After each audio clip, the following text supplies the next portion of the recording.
Hello, and welcome back to the channel. This is Reality with Diva D. How you doing? Come on in, like, comment, subscribe to my channel. Hit the notification bell button. You will be notified when I upload a video. And share the video. Why? Because sharing is indeed caring. Now, this is going to be my episode recap analysis of the Real Housewives of Atlanta. Now, everything is heating up outside of the recap because the actual reunion was chaotic all over the place. A lot of you said this, you said that, he said this, he said that. It was all over the place, and I don't understand how come Andy's ass. Now I'm old, okay, so I can speak on it. Shout out to Ken. The man needs to stop doing the reunion specials. Just let somebody else do it for 1 second. Just let us check and see what it's like to do it, to see somebody else do it for 1 second, because I think, and this is just me, I think sometimes the reunion is a place where you supposed to be able to get off whatever you didn't get off on the show. So I get that, but I think that it should also be a place where they shouldn't be the people who say, "I let you talk, now let me talk." I think it should be a thing where when he addresses someone, address them, let them say their piece, and then no interruptions. No interruption from side B or side A when somebody is speaking. I know they want to get off when you're trying to defend yourself, because they always come from a place of offense and defense. So I know when you're trying to defend yourself, you want to jump in. I'm like that. Hell, I'm a Scorpio every day, all day. And when I'm sitting up there listening to somebody, especially when somebody's accusing me of something I didn't do, I want to jump in. But I think it should be a little less interruption, because we didn't get, at least me, I didn't get very much out of this reunion. And I also believe it should be a place where there's resolve. I didn't see very much of that here. So let's jump right into things for the analysis. So Cynthia comes out, and Shamia gets into it with K. Michelle. So this is about Kay and Shamia's argument and how they fell out. And just to wrap all this up, I think they fell out simply due to the fact that K. Michelle outed Shamia on her needing allies. And it's sad because I thought they had a good friendship, and what's making it shaky for me is seeing the couches A and B beyond E. B side is getting low. And I don't really think that was a pile up on Shamia. A lot of, with the exception of Portia, a lot of it, I do believe that Shamia brought on herself, and she should have been able to defend herself against Portia. But the problem with Portia and Shamia was that they didn't want to defend themselves against each other. So they pulled all of the girls into that, especially Kelly, which wasn't fair. And then Kelly goes to insult their businesses and say, well, none of them had brick and mortar. And then Angela said, I have multiple businesses, and don't forget the business that you had, that your brick and mortar that Drew didn't visit is about to close. I don't know about that one, but at the same time, it's a mess like that, because Shamia is saying that K. Michelle literally attacked her, or was about to attack her, and I just don't believe that. Do I believe they went in the club? Up in the club. What year? And what is it with K. Michelle and Table? And see, Kate did the two-faced I'm not your real friend thing. What did she do? She said to Portia that Portia's mom called Portia a Jezebel. I mean, y'all, the Bible stories are, I've told y'all many, many times, are fables and parables, right? They're really just life, they assign in metaphors.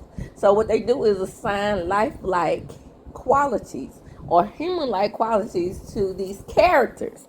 And Jezebel was a character in the Bible who was powerful. And so, because she was a powerful woman at that time, it's not real, like I said, she wasn't real, but, you know, in the story. And because she was a powerful woman at that time, they assigned her to whoredom, right? But it wasn't the way it is today, but that's the way men saw women who had shined or outshined their husband, because she was very, even though she wasn't a whore, she was very flirtatious, but she was doing this all just like Cleopatra, those, even though Cleopatra was real, but those stories about powerful women, they kind of like flirted to get more power versus just laying up under men, even though Cleopatra laid up under Antony and Caesar and they were friends, but that's what it is. And on it, Portia, because what you had Mike in common, and then you had Simon in common with somebody on the show. I think you even had Cordell in common with somebody on the show, so, or formerly on the show. So, girl, and then you are very, and when I say shallow, I mean, like I said, jumping up and down in muddy puddles. Shout out to Peppa Pig. So, and then you're very shallow, so it makes it seem like you don't have everything that you have together, but you should at this point in the game. So, this is where Phaedra and Pinky get into it. So Pinky goes up, they show the many, many scenes of Pinky and her bankruptcy. Pinky used the terminology of a tool that bothered the people on the A team. I don't know why, because it was a tool for her to use. I mean, to open 20 locations in 5 years, that is a lot. I mean, or did she say 4 years? Something like that.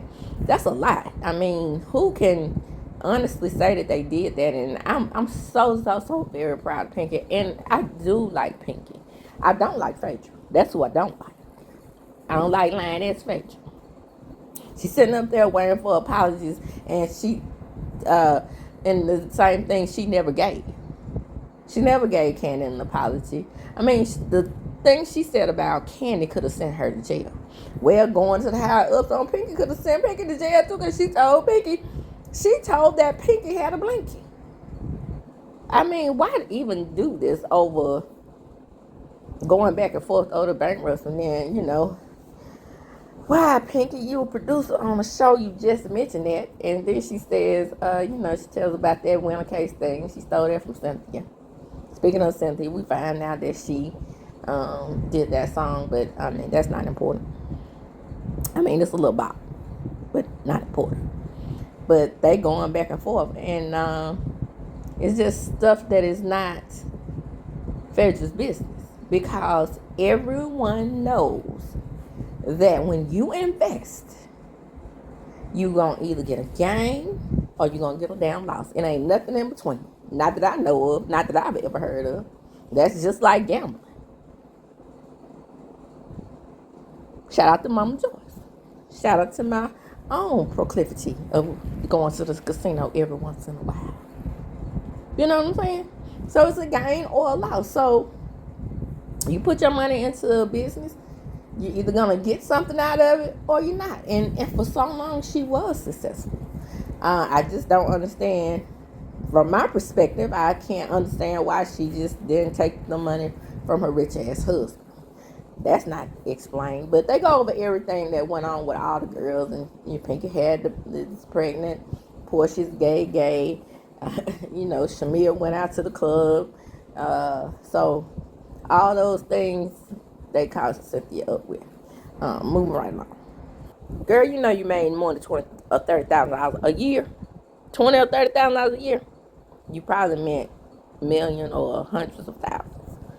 I don't know where that comes in. And everybody was like, she said $20,000 or $30,000 a year. Y'all know damn well out of 14, 15 businesses, you made more than $20,000 a year. Come on now. You just got to use common sense on that. So Drew goes and asks, why was Shamil told that Kate, that's how they got into that information about them being at the dinner. I just wanted to mention Candy in this, but I'll tell you what, I'm going to wait for that till close to the end of this video, because I want to talk about the recent back and forth between Candy and Kate Michelle. Well, Cynthia brings up her exes about the businesses, and yeah, and with all the ass wiping with $89,000, $50,000, we all gonna think that you straight. But then you say you're going into bankruptcy, so that's what she's saying. Are you good or not? But in so many ways, Pinky does, blow smoke up on her own ass a lot. So I mean, she makes herself. I can't disagree with Phaedra on the braggadocio side, but she's also braggadocio because she said I can put my bank account up against anybody. Anybody in the room, or you mean anybody on the couches? Because couches versus the room is very different. Because Andy's in the room. Then we find out who really said Pinky ate meat. I mean, Pinky did go soft on Kelly because she was talking about how everybody else who said it could ruin her business. And it could, and I agree with Pinky there, because, you got to walk it like you're talking. And that's just like me and my walk to be, when I first came into the awakening, I knew that we had to embrace more of our African features. So I cut out my relaxers. So I felt like I had to do it because I was practicing what I preached. So, and I feel like that's a lot of what's going on with her. I don't think you should have a slutty vegan restaurant if you're not vegan. So, but she did go soft on Kelly. And to know he was riding for the A-team, didn't tell me if she called the higher ups, then he would have known about it. Well, I mean, what Pinky got to lie for? And I'm pretty sure she didn't threaten her with the blanket. I'm pretty sure she just told her she had one, and if she needed to use it, just like when Candace told Big Headed Karen that I still haven't forgiven Karen for that. Karen went to the dark side with that, and I just have not. She haven't come back from me. And then with her legal troubles, that's neither there here and there. Let me get off back on what we talking about. Yeah, I mean, why even do that? You're not scared of anybody, right? You got more money than everybody on the couches. You said that. So what's the problem? I mean, you can't fight your own battles. So, I watched other content creators' videos about the kettle call thing, and let me give them my perspective with that. I guess nobody paid attention to the fact that Drew didn't say that. It was Angela. And even Andy said, see, back to, I don't know if he would be taking up for Drew if she was on the B side, but anyway, now that she's on the A side, he said, well, it was an acting term. It is an acting term. I went out for a small role on a TV show, and child, it was thousands of people there. And all I had to do, I didn't read the line. I thought I was going to at least read the line and show my personality. All they wanted me to do was smile. So, and I had braces at the time, so there you go on that. So that's what it is. And then people are saying, well, you can't live off white chicks, and blockbuster movies. I mean, she's been in several blockbuster movies. It is what it is. And then, VH1's the TLC movie, that was big. That was big for them for that. I mean, even though Keke Palmer soared after that. Keke Palmer was also a child actress. Lil Mama and Drew, not so much. But again, Drew has been in several Lifetime movies since then. Several. And y'all have to give Candy credit for doing the past, because that was a good movie to me. Give her, if you just don't throw out the Tubi, at least give her Lifetime credit and her Peacock credit, and then Tubi. If Tubi's supposed to be an insult, hell, it wouldn't be a damn insult to me.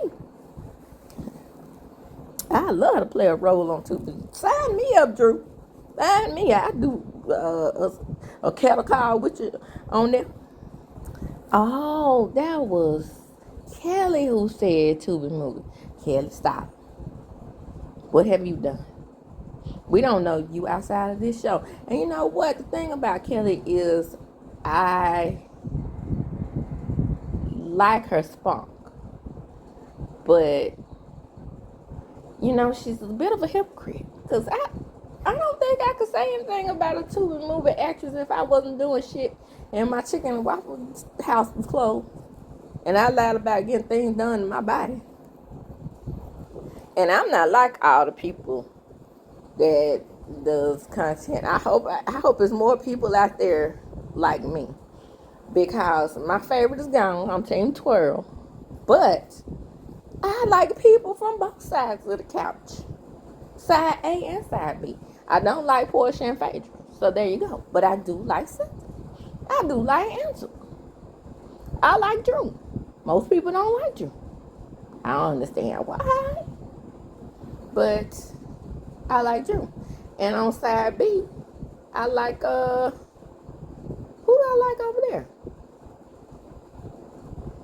I like Pinky. Yeah, I like Pinky. And, let's see. I've never cared for K. Michelle. So this is not new to me on her. But like I said, I got to get to her and Candy at the close of this video. And let's see. Shamia, I used to like Shamia. I'm not seeing it for her this season because I'm beginning to see this victim mentality and the lie, and her lying all the time. Because I don't think that even if K. Michelle did hit inside her hand like she's showing that she did, I don't think it was just like meant for her, like she was gonna jump across the table and just beat her to smithereens. I'm just saying. So let's see. So it's side B. And Kelly's all right. I just feel like she's kind of humping the fence. So what if Shamia doesn't come back? Because they said everybody was coming back, but I'm just saying, they said Shamia has been reduced to a friend again. If that happens, then what? Are you going to try to get cool with side A like K. Michelle did? So Kelly's package is about her sleeping with the married man. Portia takes a lie detector test and, bullshit. And then they bring up Claudia, which Claudia clarified what happened. They do have a friend in common. He dated Kelly and Claudia was his friend. He dated Kelly and Portia.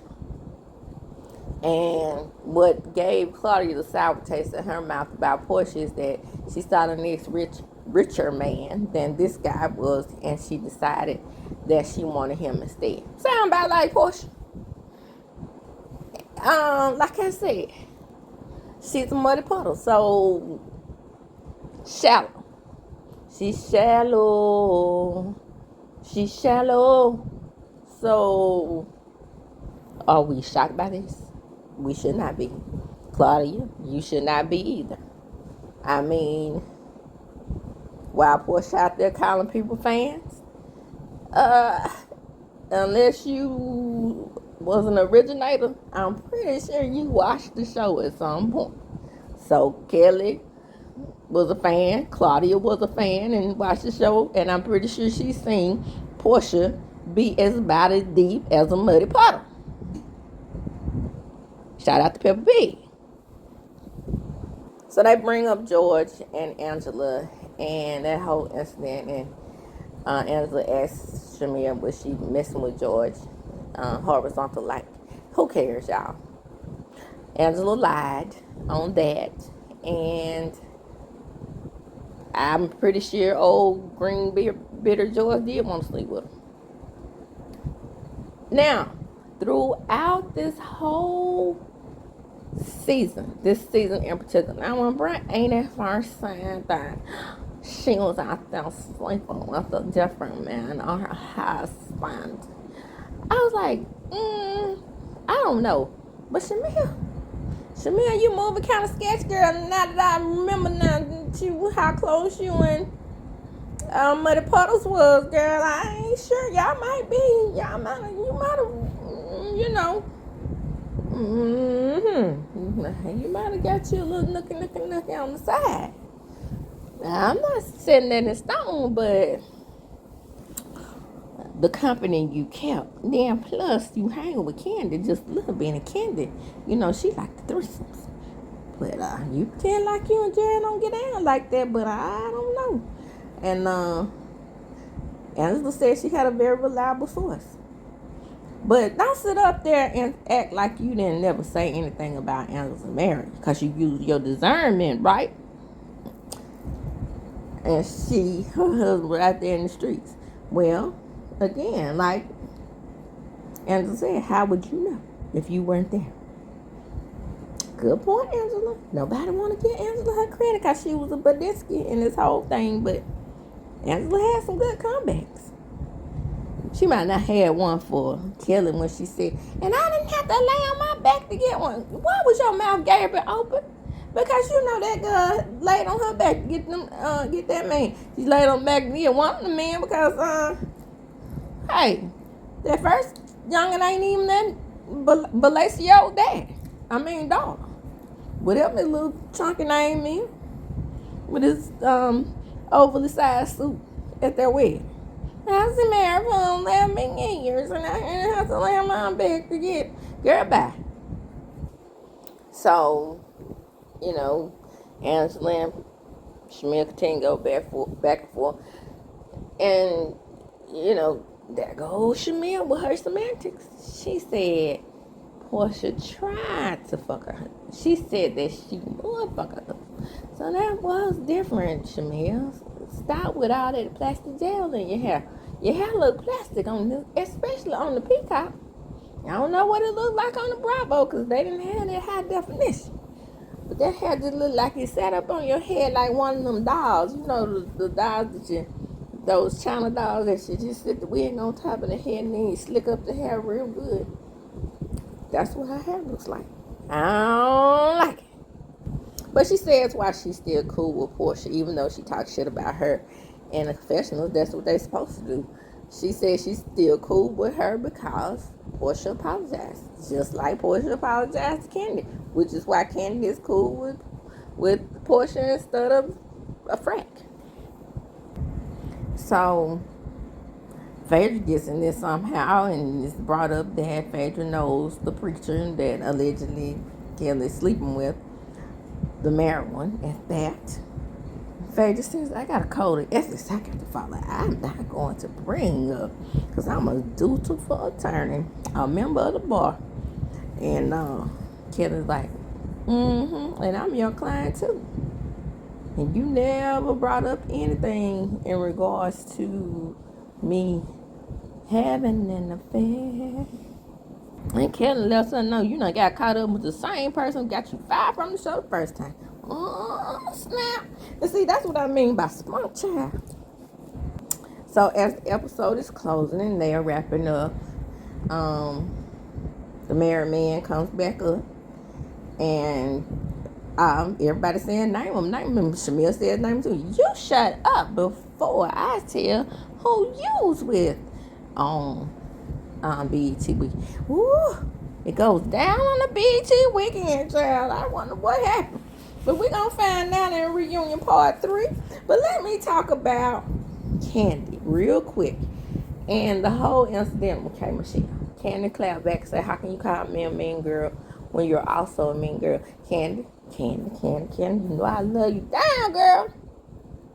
But I will say, it had to be very difficult for you to be around Tiny, Toya, and Rashida, who you say is your girl, out of all of them. And they would be talking about K. Michelle while Toya was married to Memphis. And you not saying anything. You probably dipped into the conversation. As I would have if I was a friend. So don't act innocent, girl. Say what you said. Say it with your whole chest, not half of it. And as far as K. Michelle goes, and I'm just going to give a sweeping analysis of this, and her just outing Shamil on everything that they've discussed since becoming friends. Oh, that's a dog ass move. Why would you get on national TV, even though Shamil lied on you, because I don't believe you were trying to jump on her. Why would you get on national TV, on your national platform, or international platform for that matter, and just out everything that you all discussed on Mad Day? That means you were never her friend. That means you never were trying to be her friend, because I impress people by the amount of information that is held up inside my head, which is, again, how me and my best friend of 43 years who passed away started out being best friends to put each other to the test. I've told the story before. We both told each other a secret. That secret didn't go anywhere, so we knew we could be friends. And I'm that way with other friends of mine. All my friends know that they can come and tell me anything because it's going to stay with me. That's just how my mama raised us. Me and my sister. My mama raised us to be dependable friends. The one time that my mama, she was working, and the one time that she told one of her other friends, a closer friend, something that another friend told her about the other friend, they got into it. Now, my mama had never done this before in all the 20-some-odd years that she had worked at the plant that she worked in. So she got a little messy and told the closer friend what the just the friend had said. And when they got into it, my mama literally cried because they got into it over something that she told. And I just completely learned my lesson from that. The only way you're going to get me to tell a secret from one of my friends is if you put me on the witness stand. Now, I ain't going to jail for nobody, because my body ain't set up like that to be having women shoving brooms and max pads and Kotex and tampons in my pint, as my kids call it. And my body ain't set up for that. But in the situation, looking at it from the outside in, I just don't understand what was the purpose of her telling those secrets. And then with Shamil, what was the person? It seemed like you were just throwing off on her, and I've said that before, gaslighting the hell out of her. Just well, I'm friends with those other girls. I'm friends. Basically, name them. I'm friends with I'm friends with Monietta. I'm friends with Toya. I'm friends with Rashida. So, girl, boo, bye. Forget you. I'm friends with them, the upper echelon of Atlanta. So why would I care if we're friends? They don't want us to be friends anyway. So I'm throwing you a bone, and I'm doing you a favor for even looking in your direction and trying to call you a friend. You see how that looks, Shamil? That looks exactly how, from my perspective in looking at TV and analyzing the whole situation, it looks exactly like that. The way you said it, the way you said it at the real. I am friends with Candy and those other girls as well, who I'm not friends with and was trying to get to know is K. Michelle, like she was Charity. Hey, Michelle Charity. She probably the biggest star on your show right now. And with that, I'm going to close. Throw your girl a like, or a comment, or subscribe, because I love you for it. And when I close, I always chunk up the deuces, so come on with me and say it. As I do when I close, I'm going to chunk them up. Deuces.